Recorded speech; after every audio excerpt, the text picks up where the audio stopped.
와야 돼. 넷, 다섯.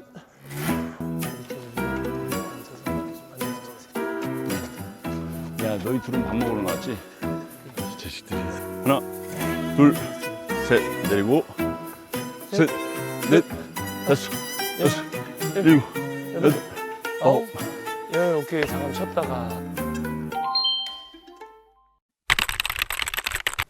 일단은 태권도가 IOC 그리고 올림픽에 퇴출된다는 이야기는 사실 예전부터 있어 왔고요. 근데 우리 선배님들부터 시작해서 세계 태권도 연맹이 굉장히 노력해서 확고한 자리를 잡은 건 맞는데, 지금 복싱하고 역도가 지금 퇴출 위기에 있다, 그런 이야기들이 많이 나오거든요. 그리고 태권도도 공정성 시비도 조금씩 일어나고 있고, 그리고 더 중요한 것은 이게 지금 213개국 이상 태권도를 하고 있는데 올림픽에 나가서 출전하는 그런 국가 수는 35개에서 45개, 나머지 거의 150개 국가는 사실 올림픽에 출전할 수조차 없는 시스템을 가졌거든요. 그 이유는 뭐냐면 전자 시스템을 도입하면서 이 전자 호구에 대한 구매 비용이 상당히 높습니다. 그렇다 보니까 저개발 국가는 구매할 수 있는 엄두를 전혀 내지 못하고, 또 그랑프리 대회 그리고 지원 G2 대회가 열리면서 랭킹제로 바뀌면서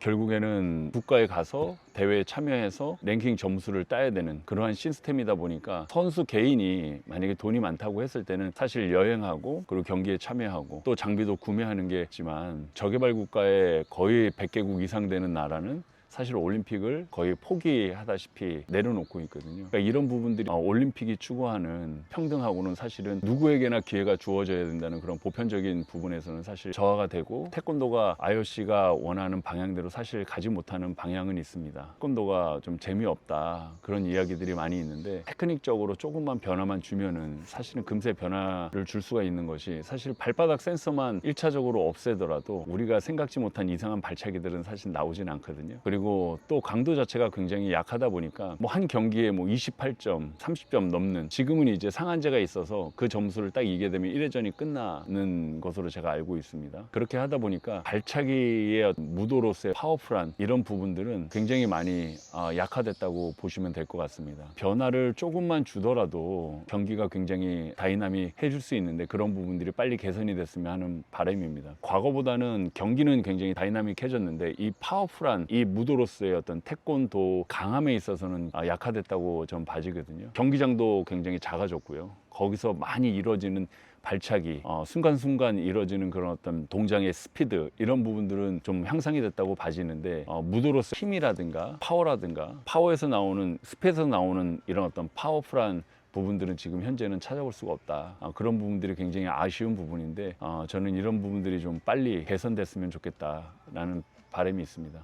이번에 2028년도 LA 올림픽이 막을 열립니다. 그런데 제가 참 우려스러운 부분이 좀 없지 않아 있어요. 지금까지 과거에는 선수층이 굉장히 많아서 그 중에 좋은 선수들을 많이 배출돼서 대한민국에서 국가대표 선발전 하는 것 자체가 굉장히 힘들고 어려웠었거든요. 근데 갈수록 이제 랭킹 점수제가 되면서, 그리고 그랑프리 대회가 많아지면서 랭킹 포인트를 점수를 받아야 되는, 그렇게 되다 보니까 실업팀 선수들은 랭킹 점수를 받는 그런 확률이 팀에서 지원을 해주니까, 그런데 우리는 지금 대학팀이라든가 고등학교 팀들은 해외에 나가서 대회를 참여하는 게 굉장히 어렵습니다. 그렇게 되면 사실 선수들의 기능 저하가 뒤따를 거라고 봐지고, 사실 지금 하는 훈련 전체가 강도면에서 좀 낮다라는 생각을 좀 많이 하거든요.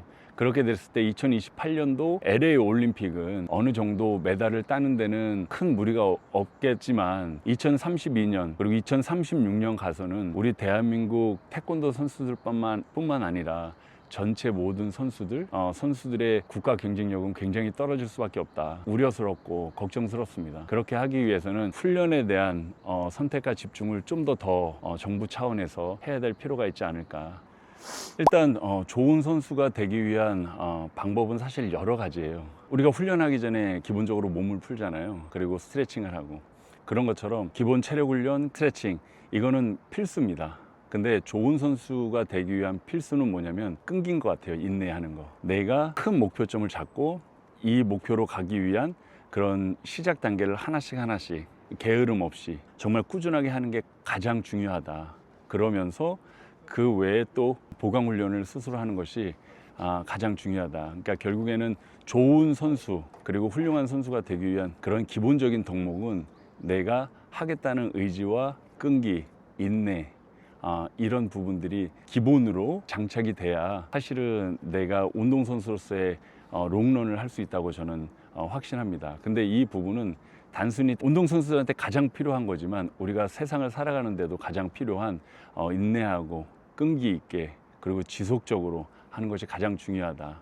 그러니까 어느 순간에 여러분들 모를 거예요. 저도 사실은 올림픽 금메달 그리고 세계선수권, 아시안게임, 아시아선수권 각종 국제대회에서 메달을 땄는데 그것을 따기 위해서 노력은 했지만 그 순간순간 최선을 다한 게 저한테는 어느 순간에 내가 1등이라는 시상대에 올라올 수 있었던 1등이라는 그 시상대에 올라갈 수 있었던 그런 기초가 아니었나 그런 생각이 듭니다. 운동선수로서의 수명, 선수로서의 생명을 가장 길게 하기 위해서는 첫 번째 체력, 두 번째는 근력입니다. 이 두 가지는 가장 중요한데요, 운동선수들에게. 단순히 태권도 선수뿐만 아니라 모든 운동선수들에게 아주 필수 요소라고 제가 말씀을 드리고 싶습니다. 예를 들어서 하나 보면 빌딩을 짓고 건물을 지을 때 우리 기초공사를 굉장히 탄탄히 합니다. 나무를 보면 그 나무의 뿌리를 보면 그 나무의 흔들림이 그 뿌리를 통해서 나무가 굉장히 생명이 굉장히 긴 수명을 우리가 알 수 있는데요. 우리 신체에서 체력과 근력 그 중에서도 이 하지장 훈련은 굉장히 중요하다고 볼 수 있습니다. 그러니까 나무의 뿌리, 그 다음에 건물의 기초 공사라고 보시면 될 것 같습니다. 그렇지 않으면 사실 어느 정도 시간이 지나면 건물도 쉽게 바람이나 태풍이나 그리고 나무도 마찬가지 흔들리고 사실 부실 공사나 나무도 쉽게 바람에 의해서 넘어갈 수 있거든요. 그래서 우리가 튼튼한 나무들을 보면 뿌리가 굉장히 깊고 굉장히 탄탄한 것을 알 수 있습니다. 인간도 맞다고 저는 생각이 됩니다. 그래서 제가 집중적으로 훈련을 많이 했던 것은 체력과 근력인데 그 중에서도 이제 하지장 근력을 굉장히 탄탄히 키우는 데 집중했다. 이렇게 말씀을 드리고 싶습니다. 일단 지난번보다는 체력이 조금 향상된 듯한 느낌이 들고요. 그리고 이 유튜브를 계속 연속적으로 찍기가 어렵잖아요. 그래서 지금 한 1주, 2주 남겨놓고 지금 다시 이제 유튜브를 찍는데 그 기간 동안 저 나름대로 조금 체력 훈련도 좀 했고 이 체력 훈련이라는 게 사실 근력을 뒷받쳐 주기 위해서는 음식이라는 거를 빼놓을 수가 없거든요. 그래서 지난번 훈련보다는 이번 훈련이 체력이 나아졌다고 좀 볼 수가 있고 그 중간에 이제 음식 섭취라든가 이런 나름대로 어떤 체중 관리라든가 이런 부분들을 차근하게 하나씩 지금 만들어가고 있습니다. 지나가시죠. 데뷔 위한 지나가시죠. 선수